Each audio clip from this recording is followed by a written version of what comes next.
दोस्तों जय सिया राम। एक कठिन अनुभव आप सभी के साथ शेयर कर रहा हूँ।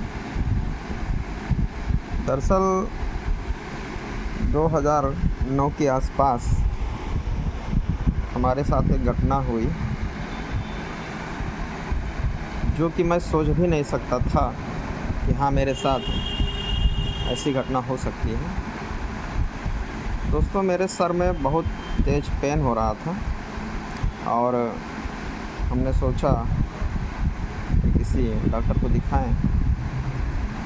फिर हम डॉक्टर को दिखाने गए। वैसे सर में मेरे पेन तो काफ़ी टाइम से हो रहा था, लेकिन उस समय मैं एकदम से परेशान हो चुका था। कभी मैं आयुर्वेद में दिखाता, कभी जो है ज़्यादातर मैं आयुर्वेद में ही दिखा रहा था फ़िलहाल। और जनरली मैं सर की पेन की दवा ले लेता था और उससे आराम हो जाता था। तो सबसे पहले तो आपसे रिक्वेस्ट करूँगा कि अगर आपके शरीर में कोई भी पीड़ा है तो ज़्यादातर पेन किलर खाने की कोशिश मत करिए। उस समस्या के जड़ की ओर पहुंचने की कोशिश करिए कि क्या कारण है जो मेरे शरीर में ये पीड़ा हो रही है। फ़िलहाल काफ़ी टाइम तक जो भी कुछ हुआ मुझे अंदरूनी पता नहीं कि अंदर में शरीर में क्या समस्याएं हुई, लेकिन मेरा बीपी अचानक से बहुत ज़्यादा बढ़ गया। वो बीपी बढ़ा तो था, लेकिन मुझे पता नहीं था कि मेरा बीपी भी बढ़ा हुआ है। मेरे पारिवारिक बैकग्राउंड भी थोड़ा से कम पढ़ा लिखा था। मम्मी पापा भी उतने पढ़े लिखे नहीं थे, जिसकी वजह से मुझे अपना ट्रीटमेंट भी कराने में कुछ समस्याएं हो रही थी। समय के साथ मेरा इलाज न हो सका और बीपी बहुत ही बढ़ गया। और मुझे ये तब पता चला जब मैं एलोपैथ डॉक्टर के पास गया तो सर ने मेरा बीपी चेक किया और बोला कि आपका बीपी बहुत ज़्यादा है, आपका बीपी 280 है। पहले आप जाके बीपी की ये दवा लीजिए और इसको खा के आइए, फिर मैं आपसे बात करता हूँ। फिर मैं बीपी की दवा खा के गया। उसके बाद डॉक्टर ने मुझे जो है एक टेस्ट लिखा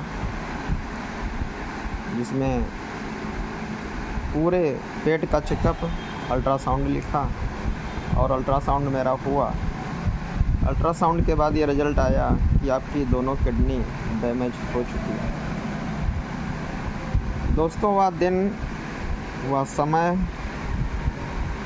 मैं क्या बताऊं कितना कठिन था मेरे लिए, और मैं अपने आप को संभाल नहीं पा रहा था।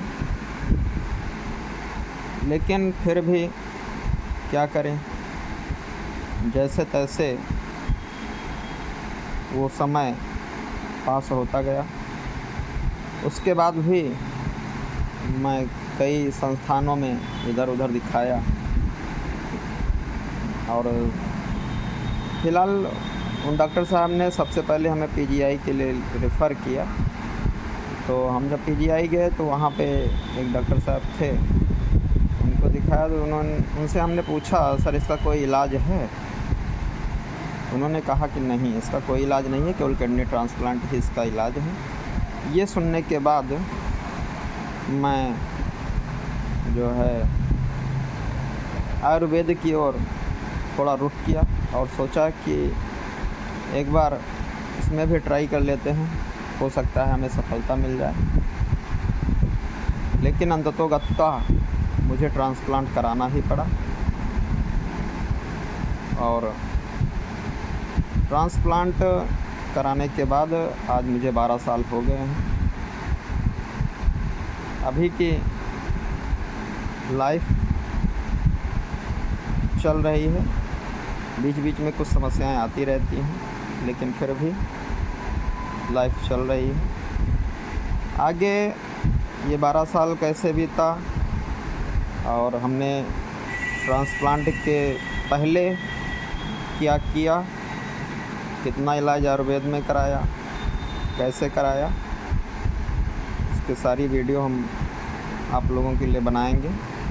उससे किडनी से रिलेटेड पेशेंट को भी अनुभव में आएगा और जो है जो समस्याग्रस्त नहीं हैं उनके लिए भी एक सीख मिलेगी कि हमें अपने शरीर के साथ कैसे ध्यान रखना चाहिए और कैसा खान पान रखना चाहिए कि जिससे मेरी लाइफ में इन सब समस्याओं का मुँह न देखना पड़े।